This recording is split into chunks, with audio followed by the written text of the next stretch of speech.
हे guys, good morning, welcome new blog. तो कल तो गाइस खतरनाक तरीके से होली हो चुका है खत्म, क्योंकि भाई हमने कल कोई वीडियो वगैरह कुछ नहीं बनाया। तो इसलिए नहीं बनाया कल, पता है मैंने कुछ आधे से भी ज्यादा वीडियो नहीं शूट किया भाई। कल हमने ना सिर्फ दोस्तों के साथ मजे करने में ना टाइम वेस्ट कर दिया बस। उसके बाद मैंने कुछ वीडियो वगैरह कुछ बनाया नहीं है। और मेरे घर में आई है रिश्तेदार, जो कि देख सकते हो वहाँ पे इनकी मामी बैठी है और इनके কালকে একটা এত বড় হোলির দিন আমাকেই আবির দেয়নি। नहीं वो तो हम थे ही नहीं।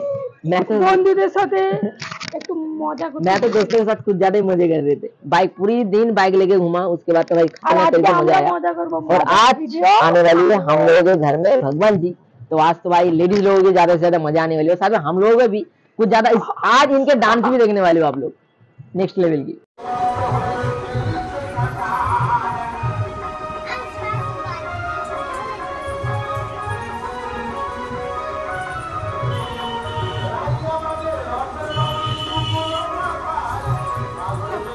ये शायद फिक्स नहीं हुआ रही, सामने वाला फिक्स नहीं हुआ शायद।